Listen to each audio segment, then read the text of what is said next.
Hello, everyone, and good evening. I am your host, Jason Miles, and welcome to another episode of This is Revolution Podcast. If you are new to the channel, please hit like, subscribe, and don't forget to hit that notification bell as we're adding new shows and cross streams constantly. And don't forget, June 26th, we are going to be live and in person in Brooklyn at Project PARLOR. It's an event in conjunction with Sabotage Media, where you can read my last article that goes more in depth on the last month's video essay, Welcome to the Terror Dome. Also, Ben Burgess has a new piece, and Slavoj Žižek has a new piece in Sublation as well that has all the people talking. Ben Burgess is going to be there June 26th, as well as the homie Norm Finkelstein and Margaret Kimberly of Black Agenda Report. It's free, people, so there is no excuse for y'all not to show up. Pascal and I also were guests recently on the hit podcast, Pod Damn America, where we kind of give you a preview of what tomorrow's show is going to be about. Remember, the second week of every month is a video essay, but this is going to be the last one I'm doing for some time. This one wiped me out. Also, for those heavy music fans out there, I did an interview about music, actually. My main life, well, it was my main life at one point in time, for I Thought I Heard a Sound blog. And I will put links, if not me, then everyone's favorite moderator, M. Toussaint, will have links up to the Pod Damn America show, as well as the I Thought I Heard a Sound blog interview. And don't forget, tomorrow, at 6 p.m. Pacific time, 8 p.m. Central time, 9 p.m. Eastern time, we will be premiering the latest video essay, same as it ever was, From Black Power to Black Exploitation. And after that, right after that, we'll be doing the recap show. And since this is the last video essay that I'll be doing for the foreseeable future, and if call screener extraordinaire M. Toussaint is available, I think we're going to make it a call-in show. We might even have a special guest with Pascal and I. Not sure yet. Still waiting to see if that's going to happen. But that being said, let me bring in my homie, my dog. He is the man of the Mau Mau Hour. He is the Pascal Robert. Peace and greetings, Jason Miles. Peace and greetings to the audience. Peace and greetings to the chat. I did that in reverse order. We had a wonderful Friday on Pod Damn America. I very much enjoyed that appearance. I really hope that folk go back and check that out. We had a really great conversation about underclass ideology and a few other things. I also am looking forward to people's reaction to Jason Miles's recent video essay, which he had blessed me with an early advanced viewing of. And I got to tell you, Jason once again has outdone himself in terms of the content. So I'm looking forward to discussing it tomorrow with him as well. Also, tonight's show is going to be a banger, as usual. And I'm glad to be here. And though Jason has justifiably suspended his creation of video essays, that does not mean that we at This Is Revolution podcast are going to give up the production of video essays, or that me particularly will not or should not pick up the slack and carry forth with the flame of liberation that Jason has been carrying. I'm excited. Look, man, we've been talking about this probably soon after we got acquainted with each other and started doing this show. Was you contributing? And let's just be honest. If you go into the video essay playlist, the most viewed video essay is The Great Awakening, which is Pascal's essay that he wrote for Black Agenda Report a little over a year ago. So there's a few of the video essays that actually are Pascal's work. So let's not get it twisted that it's just me doing all of it. It's just that there was a time when no one was contributing. In my mind, I thought everyone was going to be contributing, and it didn't happen that way. And then we started going and going and going. And this is one, the last three I've always wanted to do this one. And there's always something that has splintered off. And we did the Cosby one, and then it splintered off. We did the kind of the LA riots one. And now I got to sit down and I got to watch so many of my favorite films that are oh so problematic that I discovered a movie, Pascal, I had never seen or heard of. It's a New York Hood movie from '93 starring MC Lyte. I'm sure it was rather traumatizing for you. I'm still trying to figure out what it's about. It was called like what's so fly, or you so fly, or something. Teray had called and we were talking, and I told him, I was like, look, I'll try to be brief because we're bringing a guest. I got done doing the principal layout at 3:30 a.m. this morning. And once I got done, because I as I'm getting all these, I'm pulling all this stuff. This movie thing had showed up as something I would want to see, and I clicked it real quick to see if it had any like kind of B-roll footage I could take. And I was like, I'm going to go back and watch this. I'm going to take a break. I'm going to go back and watch this. And I started watching it at 3:30 a.m. and it was the strangest hood movie I've ever seen. It looked like if a bot could make a hood movie. We have to watch it. We have to watch part of it for a trigger warning segment at some point, because it triggered me. That means I would probably hate it. And I don't know. There's no one in the chat that's mentioning it because I don't think anyone's seen it. It's a hood movie where MC Lyte is one of the main characters. It's a hood movie, a Klan movie. It is not a Klan movie, though it should be. It's a hood movie. No, a hood movie is not a Klan movie. But I did watch so many blaxploitation films over the last few weeks, actually. And I did not know there was a movie called The Legend of Nigger Charlie. That is correct and pretty triggering. I was like, who greenlit this one? That was my first thought. Well, let's switch gears into something. I don't even know the word. I don't know if it's less or more cheery. Let's bring in our esteemed guest. Dr. Julie Weber is a professor of politics and government and core faculty in women and gender studies. Her main area is political theory, feminist theory, LGBTQI, modern, contemporary, and American political theory.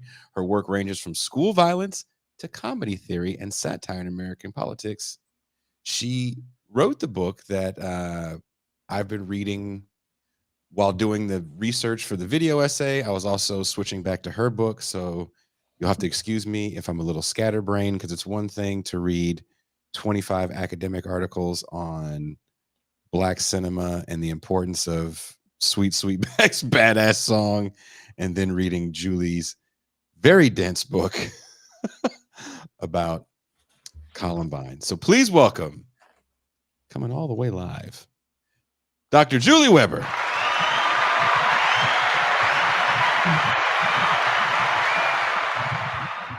Hello.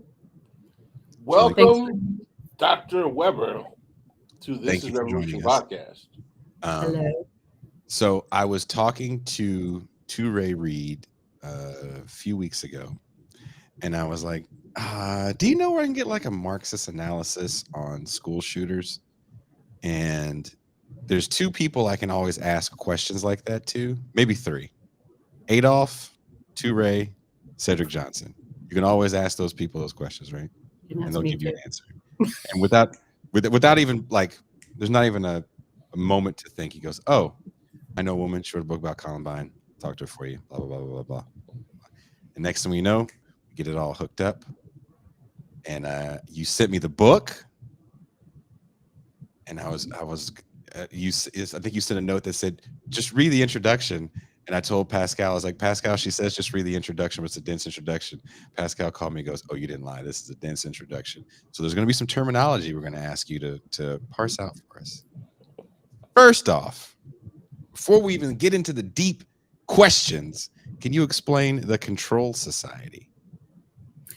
Oh, yes. That's a really short essay by Guy Deleuze that was published, I don't know, in 1992, I think.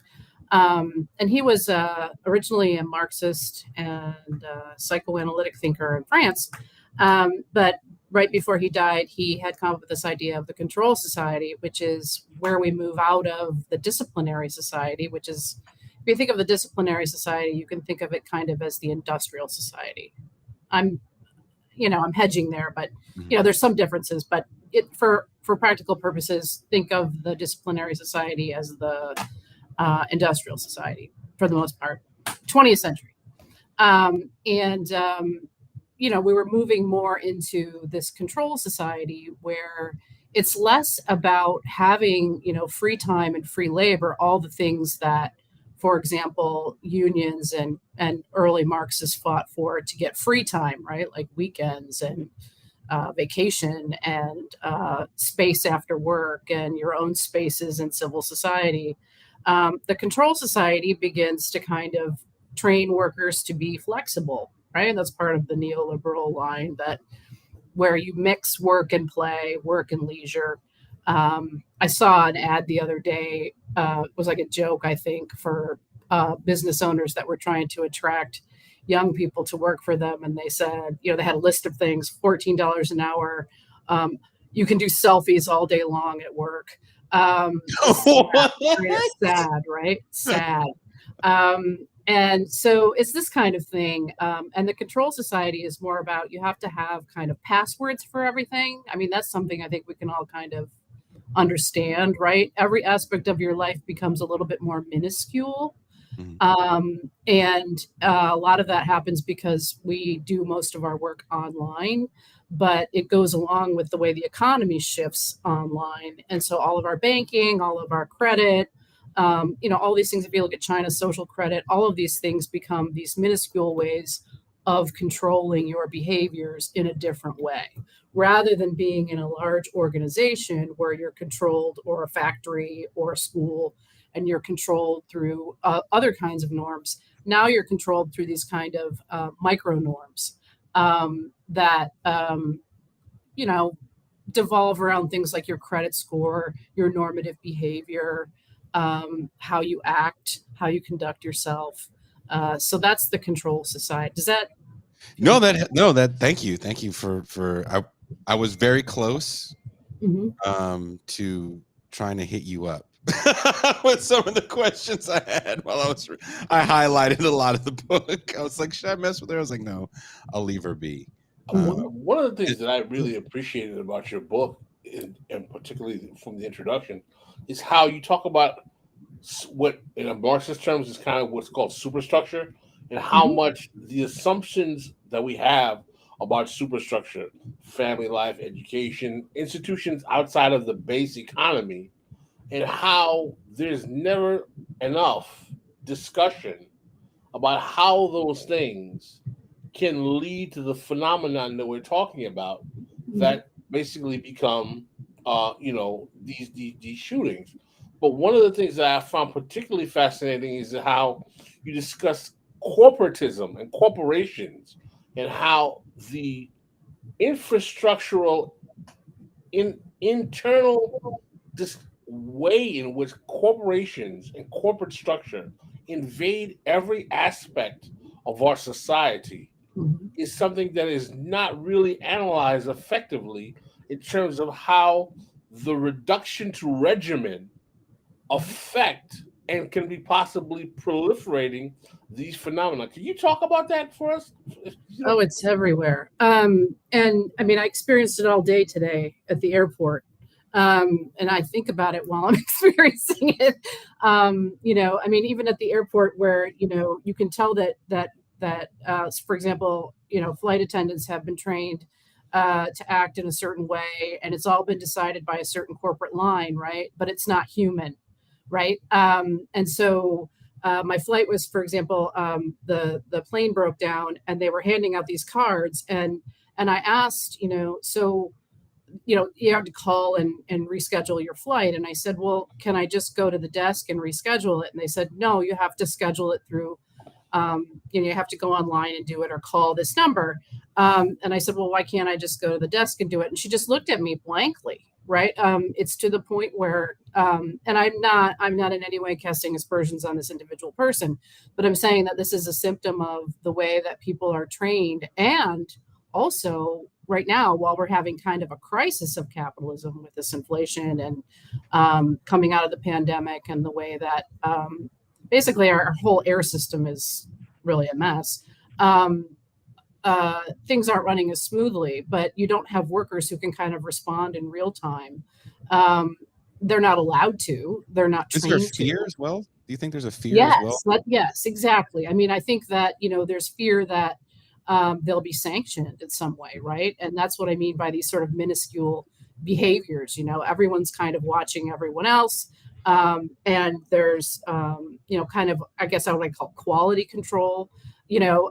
Which I'm the daughter of an engineer, by the way, so I knew that term a long time ago. He worked at General Motors, so I sort of felt like I grew up in the means of production, like a perfect example of the means of production. Everybody that was in my neighborhood and around me worked for the auto industry in some way. So there is this quality control aspect that is very normative, in the sense that people are policed about how they can react on the job. I mean, they get literal scripts, right, Mm-hmm. for what they can say. And teachers get this for sure. I mean, this is where it started. It sort of started in education, where textbook companies give them literal scripts that they have to read and wait for possible responses from students. So, and you see that online when you call customer service, all of these things. So, our kind of, what you're right, what Althusser called the superstructure, or the ISAs, that's how I kind of think of them, as the ideological state apparatuses, are totally different now. And Deleuze would say they're modular, right? They're not these separate institutions that have their own rules that people work in and then talk about. They're kind of linked through the economy even more. And one of the reasons for that is because we've reformed everything. This is something that I say in the book. We've reformed every institution to make it over in the interests of profit. So, people talk about why the public schools aren't profitable, which is, stunning, to kind of think about why and how public schools should be profitable in this day and age. I don't know. Maybe you have some thoughts on that, but No, I mean, I can't imagine how. I mean, this is, I'm not going to pretend that I was able to read all of your book, because it's very, it's very cerebral, but yes. in a good way, because you really engage with some of the theoretical components of social structure that exists in Marxist thought and apply them to demonstrate how we live in a controlled society that exists in a way purely for the necessity of functioning capitalism. Yep. And allowing capitalism to function. And if I'm incorrect, correct me, your basic thesis is that this is bound to make people sick or Yes. make people react in a way that will be sick because this is not the way people normally would function. Now, my question is, how do we know that this is not the way that this is not the way that people would normally function? And why do we assume that there's an essential normative way that people socialize that makes the current manifestation unhealthy? Well, I would add this to that, and I wanted to say this earlier before you asked your question. When we were talking about earlier about how people are afraid to do things, Pascal and Julie, do you guys remember 10 plus years back where there was these cases where a guy was calling up Kentucky Fried Chickens and McDonald's and he was making managers make employees get nude? Do you remember that? He would call and say that he was a cop on the phone and the district manager was on the phone. He'd find out who the district manager was. He said, "I'm here with your district manager, one of your employees," and he just make up anything. You have a young lady working there? And he's like, "Yeah, we have a young lady working here. Which one?" He's like, "The one with the long hair." "Oh, you mean Sally?" "Yeah, Sally stole a purse." And it got the one that actually got the guy caught was he kept going with it so far that he had the manager, who was a female, call her boyfriend to come over to strip search the young lady. She walked out of the room, gave the man the phone. The person on the other end of the phone then had the guy rape the young lady, all because they were looking for a wallet. This is a true story. I'm not making this up. Look it up if you think I'm lying. No, I believe it. And the sad part was why.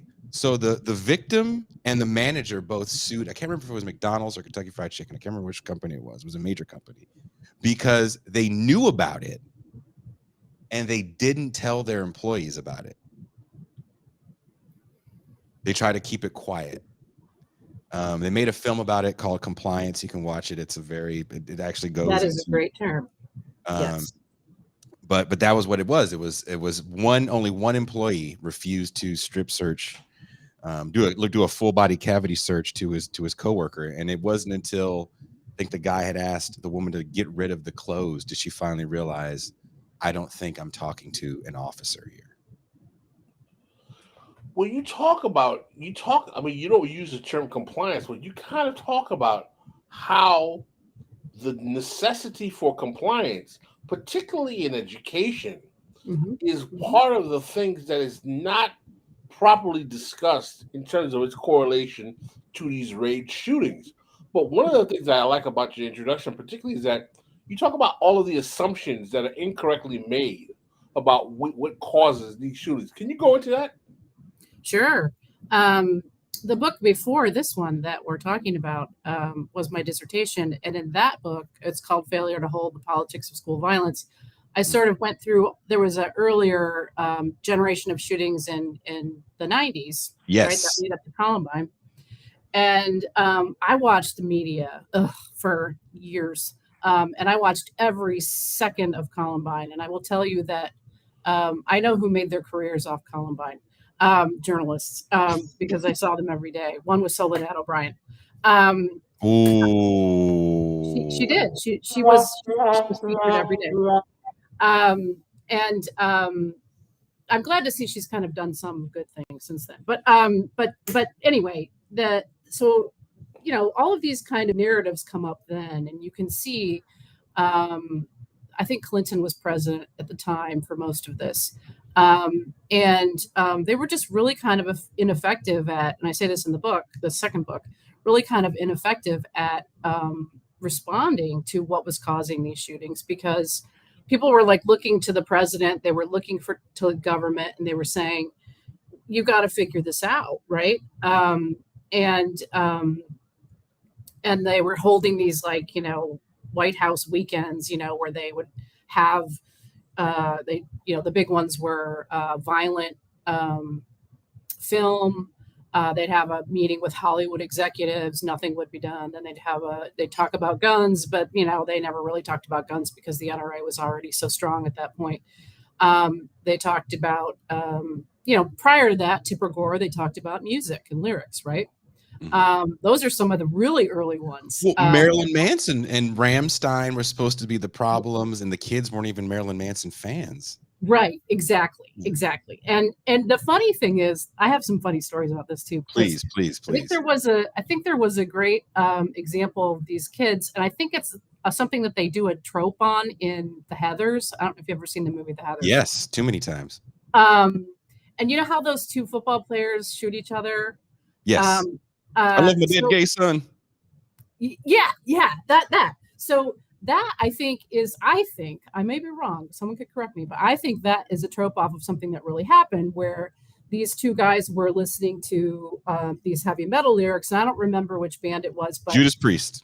Was it? Okay, that one. Yep. And they interpreted them incorrectly. So, or they had the lines wrong. So you know how people will be singing and they'll sing the lines wrong, and you'll say, "Oh Julie, my God," I do. right? I can give you a good story about me, but I probably shouldn't humiliate myself. You get along well with Jason. He told a bit too much about himself recently. I've ruined some songs, Julie. I've ruined every good black funk song that you can imagine with misheard. Well, but I love this idea that people just make up their own meanings, right? And that's kind of what we should have more of anyway. I mean, people making their own community, people making their own, not being led by corporate structures. People are becoming very antisocial and really unable to kind of do these normal human things on their own, I think. Make friends, make meaning. Make meaning is what I would say, right? Is the first step to making community. And humans are meaning makers. And as long as corporations are making meaning for everyone, it's kind of problematic. But so that one, they got the lyrics wrong. But my story is that I can't remember the name of the band. Panama. It was around the time. 1984. Dun, dun, Yes. dun. Dun, dun. Panama. Yes. I was about 12, and I was sure that it was padded bra.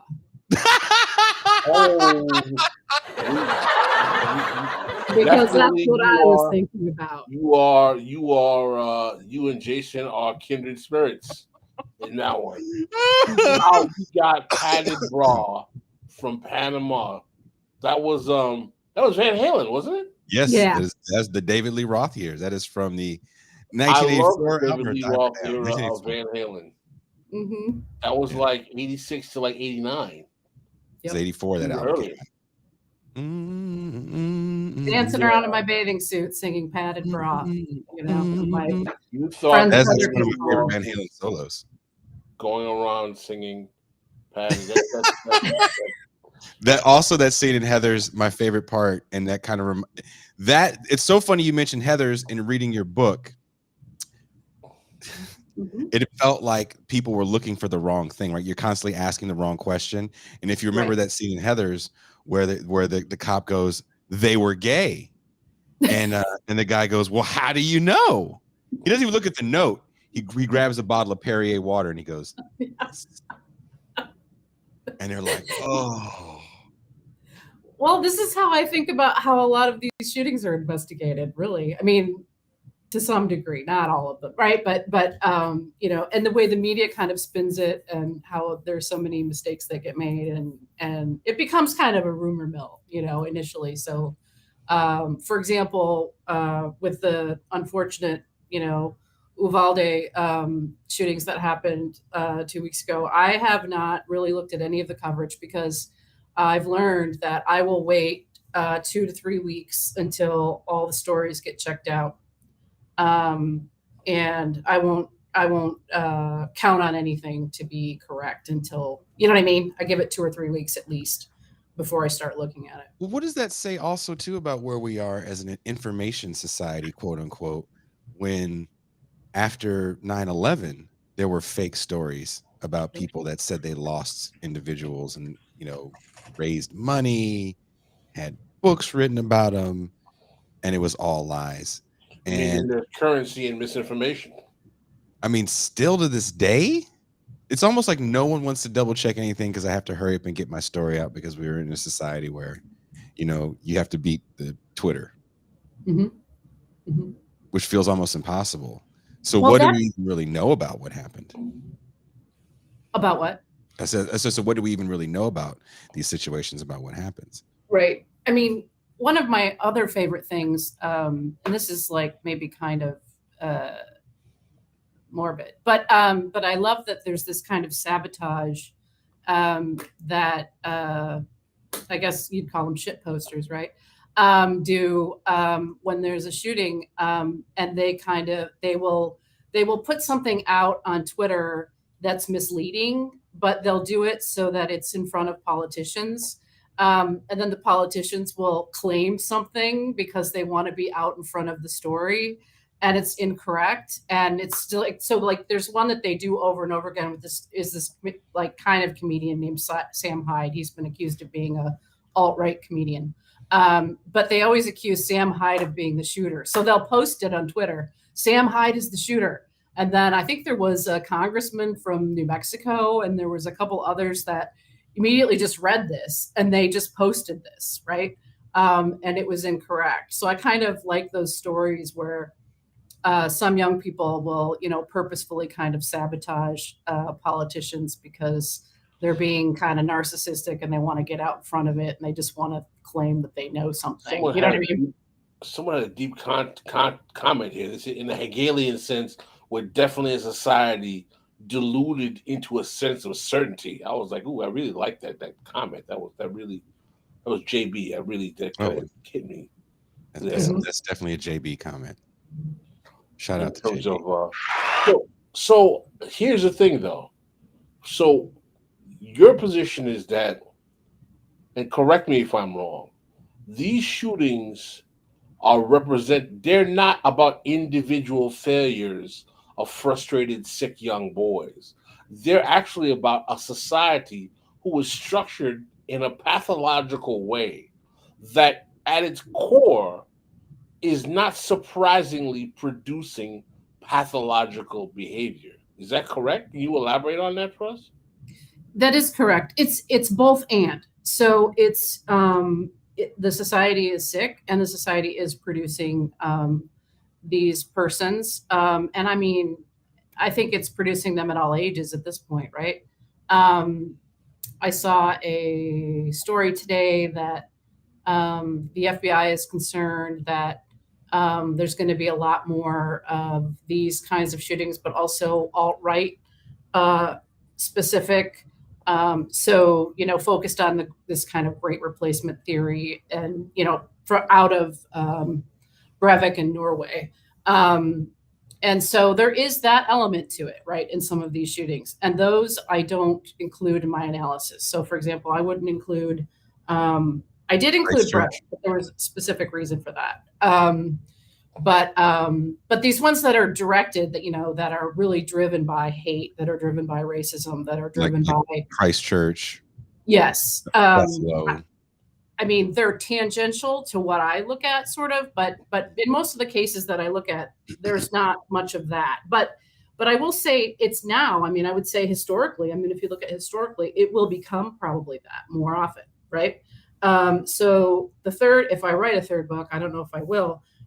It'll have to be focused on the influence of, these Reddit threads, and you know what I mean, and the sort of far right influence over this narrative, because they're picking this up now as part of it. So, but to get to your question, Pascal, I think it's both and. So they're produced by this society that is sick, but most people kind of, I mean, maybe they're happy. I can't really understand why they are. I'll just say I'm not. For the people in the back. What? You said, There might be people that are happy. I don't understand why they. I guess, like I told you earlier, I'm 50 now. I remember a time when, so I'm sounding like one of these old people now, but I do remember a time when we had like leisure. We had free time, and you just kind of Free time is looked down upon, Julie. You weren't on the grind, all the time. And so that's what I mean by that happiness, and that now schools become a preparation for the grind. And, yes. and so with these, shooters that I look at in this book, they're not failed joiners, as Catherine Newman argued, who I talk about in the book. And that's still the narrative that we're seeing today. Would you agree that it's just failed joiners?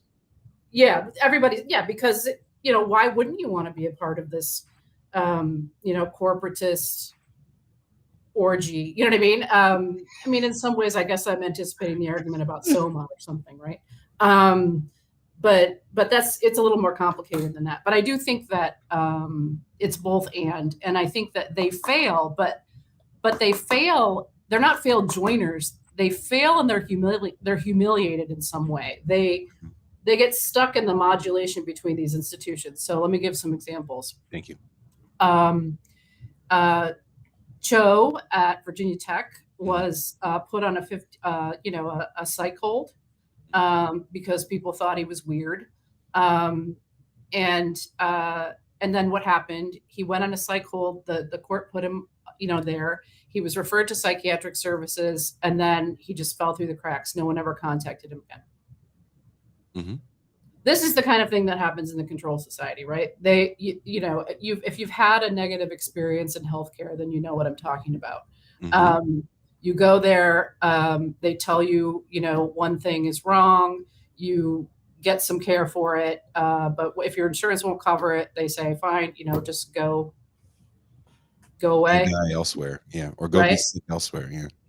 And this is sort of the thing that happens all over. And so I think something happened probably to Adam Lanza at elementary school that was very traumatic to him, and that's why he went to that school. And then I'm thinking of the Parkland kid who he's still alive, but he was also, very troubled. His mother had died, she had died, and he was living with other people, and he was also kind of a weirdo. But there's always these kind of events that precede them deciding that they just don't want to live anymore, right? Because they're sort of humiliated and tarnished. They've become that person, and in front of their whole community. And that wouldn't be such a big deal, I don't think, if people felt like they could leave and start over somewhere else. Well, that's what I wanted to ask you. You write your books before the internet is what it is today, and before cell phones are what they are today, especially with Columbine being the main case subject. This is 1999, and there were some big shootings beforehand. Was it Jonesboro before Columbine? Springfield or Oregon. And how has our Uber connectivity changed this analysis that you have?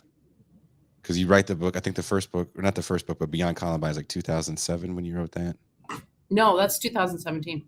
Okay, 2017. Okay, I'm sorry. And what actually happens is that I say in there is that the shootings begin to accelerate in 2007, or is it 2006 or 7, whenever YouTube becomes 2005, right?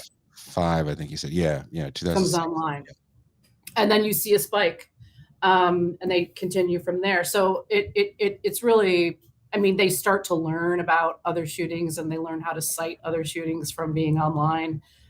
Whereas before they wouldn't have had, any of this information. They're on all these Reddit threads, and there's tons of fans of school shooters. This is the whole other aspect. Much like there's fans of serial killers, right? Right. And some of them are kind of ironic in the, in that sense. So like, after the Holmes shooting in Colorado. You remember that, the movie, the at the Dark Knight. Um, there were people, they called themselves homies, and he liked Slurpees, so they were big on, so it was all this kind of pop culture references around the shootings. And there's a person I know that I'll reference here, Natalie Petone, who's she's in France. She studies fans. And I used her analysis for a lot of sort of that coverage. So there is a lot of fans, and I think it's probably hard for the authorities to sort out right now, given that story I talked about today, who the fans are versus who the people are who are going to actually go and do something. So it makes it impossible for them to profile. That's one of the other aspects of this. Well, why is there a morbid fascination with the idea of these serial killers? I watched a documentary. I couldn't even finish it. It was on Ted Bundy. And every time I see anything on Ted Bundy, it's always like he was the most smartest, handsome, debonair.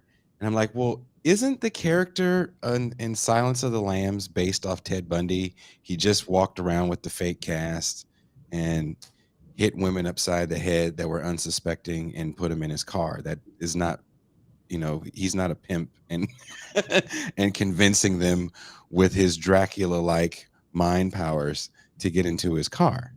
So why do we love this retelling of these people, almost like kind of anti-heroes, it feels like, in the retelling of their stories? Oh, that's a good line of inquiry. And I think that as a society, we're obsessed with anti-heroes. And I teach a class where we do anti-heroes. And I think these are a little bit different from anti-heroes because they're actually like, they're sort of like anti-heroes in the sense that they embrace their loserdom, right? That would be the thing about an anti-hero, I guess. But also, we have other ones like Walter White, right? People who start out good and turn bad. And people see it as, that the system is so corrupt that these people are showing them how they can game the system. And they feel like that's the only place they can see hope, you know what I mean? Or a light at the end of the tunnel. Maybe I can game the system. Some version of, this is our new hero, right? The person who figures out how to game the system and win anyway. So yeah, I would say yes, edgelords. That's true. I see that comment. That's true. True. Well, it's in the work. I finally finished a long form video essay that I've been working on for a few weeks. And that was kind of one of the things that I discovered in why people would want to valorize drug using, drug dealing pimps as some sort of hero or positive imagery. Mm-hmm. Did you say something, Pascal? Yeah, I wanted to ask some of the questions that stem around the way in which school shooters are racially and gender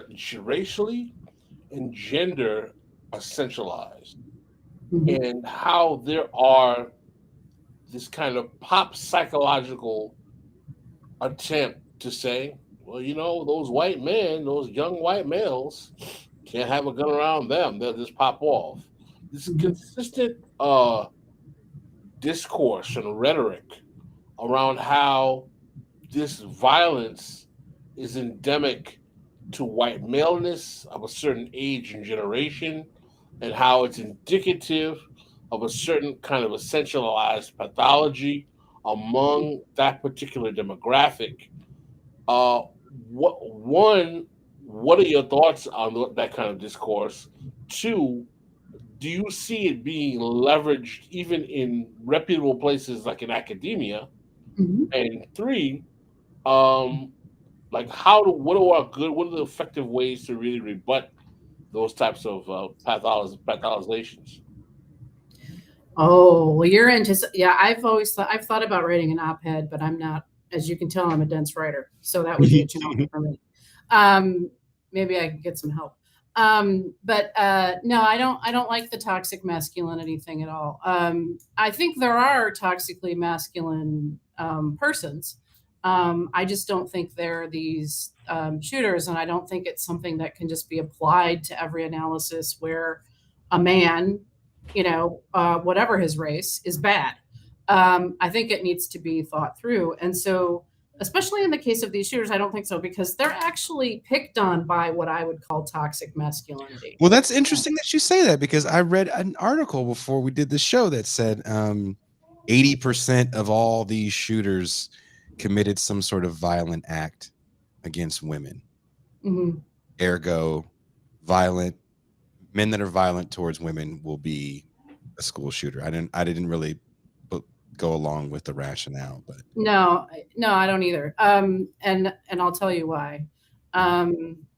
If we're talking about these school shooters that I'm looking at, I mean, I wouldn't say that about the, I can't remember his name, but the guy in California, the son of the director.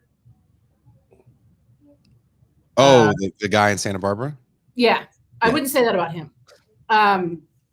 He's got issues. But I mean, he wrote them out, right? It's very clear. And there could be a couple others, like that guy that went into the yoga studio. Oh, I remember that. Yeah. Also, so you've got to actually analyze this. There's no one size fits all, kind of analysis that works for this. And so some of these guys, I would say, are mostly picked on by toxic masculinity. If you look at the analysis I do on Columbine, the toxic masculinity is the football players at Columbine High School and the deep Christians, right? Ralph Larkin did this great analysis. He's a sociologist, and I used it heavily in the book. He went there and studied it. I've been to Columbine too, so that's how I say some things about the building and, claims that people make about how effective that shooting was. But in terms of toxic masculinity, no. And then I'm going to say something. I haven't written this out yet, but I'm thinking about it, an op-ed, because I tend to think that this is just my opinion, that it's not family annihilation or which is what people call it. When a person, a man commits suicide who maybe is a DV person, right? Or someone who's being left by his wife, who's male identified maybe, right? And says, if I can't have you, nobody can have you, and we're all going to go together, right? Which is a really sad situation, and it does happen. But in these cases of these shootings, yes, technically they do attempt to or do shoot women and kill them. But these are their primary caretakers. These are the people that love them the most. These are the people that agonize over their existence, that help them. I think of Adam Lanza, for example. He lived with his mother, and he was estranged from his father and his brother. And I tend to see these as mercy killings, honestly, that they know they're going to go and do this. I'm not saying it's right? I don't agree with anything any of these shooters do personally, okay? But I do have to, in order to kind of make sense of them, I have to kind of get into the logic of it. And he shot his mother before he went to Sandy Hook. And I honestly think it's because he didn't want her to have to live with the shame. That's sort of my reading of it, is that it's more mercy in some of these cases, not all of these cases, but they have to be read, right, in a certain way. And he left his brother's ID at the scene. So there was animosity towards his brother. I don't know if you remember this at Sandy Hook, but they went to New York and arrested his brother and took him into custody because they thought he did the shooting. So, and he was alienated from his father and his brother. So, and his father later said that, this is in the book, that there were 4 bullets when he shot his mother, 1 for every member of the family. So in a way, it was a family annihilation, but I do think that in some ways, one way they could be interpreted, I'm not saying this is what they are, but is as mercy. So it's not always about a hatred of women, and it's about a person that is really messed up, right? It's the same with family annihilation, but I don't think these one size fits all toxic masculinity kind of analysis are going to be convincing to people who've already been traumatized by toxic masculinity themselves. They're probably more likely to respond to something a little more gender neutral and humane. Now, to the race issue, and if you look at, it's not true that they're all white. That's not true. It's just factually incorrect. I mean, a lot of them are, but there's in Red Lake is the first one after the hiatus from Columbine, is on a Native American reservation by a Native American shooter. And Virginia Tech, Parkland. He was adopted. And then I also look at Hassan Nadal, who was a psychologist or psychiatrist at a military base. You remember that one? I remember that one. He was, I don't remember, I think his country of origin was Canada, but he was Muslim, and he had real ethical issues with a lot of his patients. He felt bad for them, sending them back out into the field, into war, after they had they had admitted that they maybe committed war crimes or they maybe hurt someone and they couldn't live with it. And he was really tore up about it. And his superior officers were just like, well, you just have to do it. You just have to send them back, and you have to go too. And that was when he Nidal Hassan. And that was when he went. He lived, but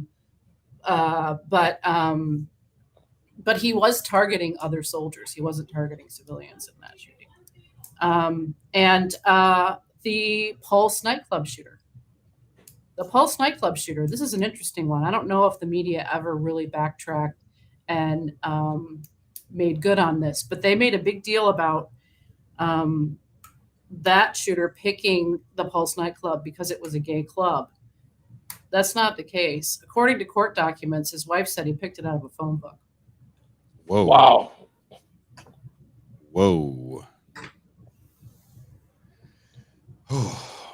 So it also feels like, because I don't want to say the questions we're asking, but back to your original point about a lot of these guys doing the Heather's version of research. It's like shot up a gay nightclub, must have hated the gays. Yeah. Yeah, we get so much of this wrong, man. It's like, it's like everything is wrong about this stuff. Yes. Well, I read an article on the what is the gentleman's name, the young man's name that was killed in Wyoming? Matthew Shepard. Matthew Shepard. Mm-hmm. And that killing being drug related. I could. And he knew those people. It wasn't a random thing at all. Like, they had relationships with each other. That was about drugs. It wasn't about homophobia. They were all gay. Right.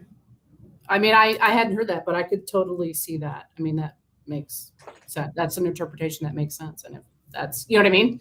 Yeah. If there's evidence for that, then yeah. I mean, we don't, and the media goes kind of nuts, and people go nuts, and they speak to eyewitnesses, which are not always reliable. There's a problem with having, being on media, being equated to celebrity. I think it's part of what fuels this. So like I said, I wait a month at least until I start looking at it. And I read a number of sources off of each other. And I still don't know that I always get it completely right. You made a statement in your book where you talk about, who's going to tell the FBI that you bullied the biggest school shooters in history? Exactly. So when they come back and ask questions like, nope, we never, nope, we didn't know those guys. Yep. I mean, it make like would any of those folks at Columbine have said, "Oh, I did it"? Yeah. I mean, one guy was stupid and said that. But that was interesting. But he was a football player. But well, Dr. Weber, as someone who I feel confident saying is on the left, a dialectical materialist, who is probably well aware of the perennially annoying, crappy takes of liberals. How exactly do we confront those of us who use dialectical and historical materialism to try to come to the conclusions about why these phenomena are happening outside of this absurd rationales that we see in liberal media. How do we confront the liberal and conservative attempts to paint these occurrences in ways that, number one, does not serve the aim of stopping them in the long run, and two, doesn't get to the larger problem, systemic problem of how our society is structured, being one of the causes that precipitates them. Mm-hmm. Well, I had a couple talks last week about guns. Everyone wants to talk about guns and how we're going to limit guns. And I tell them, I think the number is now 400 million in circulation in the United States. It's one of the most heavily armed societies in the world. So I think gun control, is a sign that we're taking it seriously as a society, but it's not going to stop anything because those guns are already out there.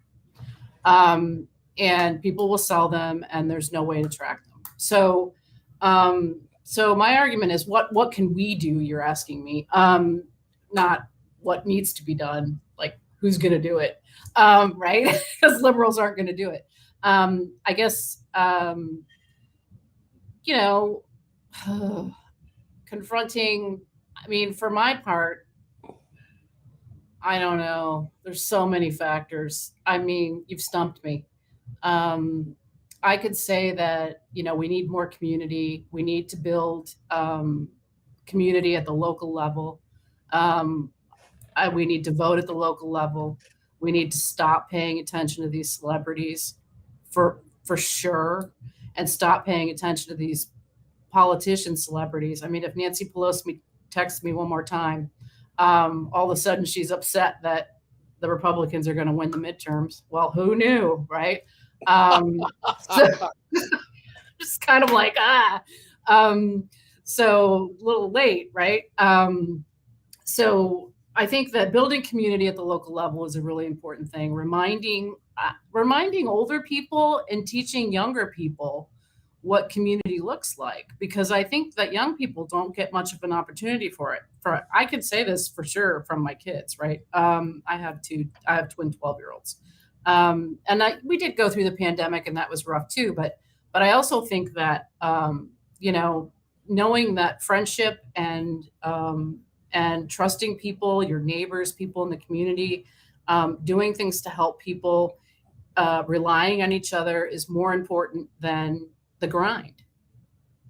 Fighting the grind, I think, is the front line of most of this. I don't know what to do about the alt-right and the far right, but I'm not sure that it's as big of a problem as many people think it is.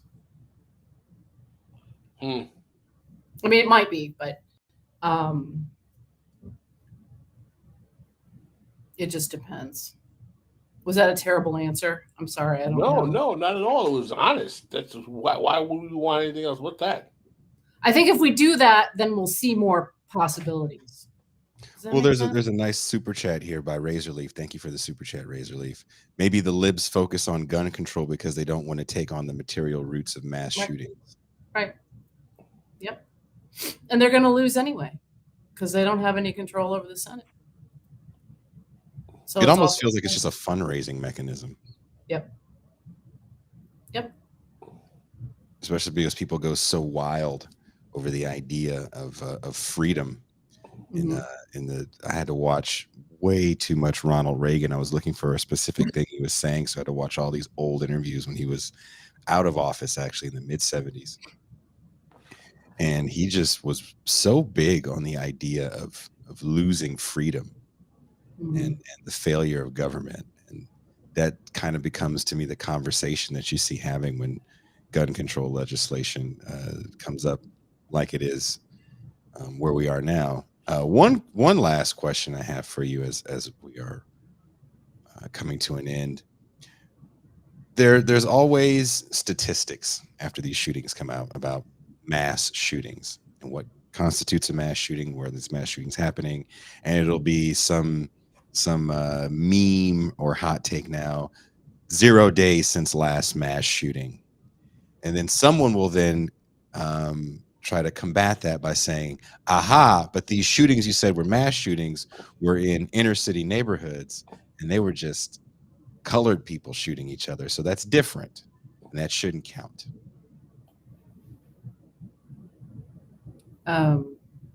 Wait, what's the question again? So, and you've seen this before, right, Pascal?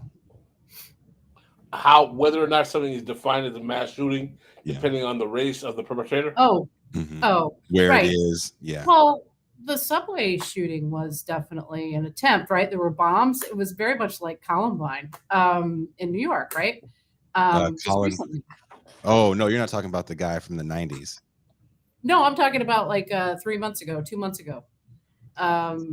in New York, who set off the bombs. But he was I hesitate to say brilliant because it's terrible. But he was showing them that all their cameras in the subway were worthless. And they're just, sort of like these pro forma forms of security. I forget his name, but then he walked around New York for like 2 days and they never found him. And he was right there in the neighborhood. And he was a black man. He was like 50, I think. But it was on the subway, and it was like the busy part of the subway. So it wasn't like, I vaguely remember that. But I mean, he sort of, was kind of showing the ineffectiveness of all the things that we have, at least his example was. But I think people will do that. They'll do that. And I think they'll say that. I think it's perfectly legitimate that it would happen. Do you see what you know what I mean? Yeah. I definitely could see it happening in Chicago. There's just this weird thing that every time there's any sort of talk about gun control legislation and shooters and what could be the problem, and then we start looking at material failures of capitalist society, and then all of a sudden the conversation then goes, well, there's not that many shootings because these other shootings happened in the inner city, and these are criminally motivated shootings. Ergo, they don't count the same way, and I didn't know there was a metric. Mm-hmm. Well, I mean, I'm thinking of Chicago. That's usually they point to Chicago and say, look at these shootings that happen in Chicago. Why isn't the news talking about them? Mm-hmm.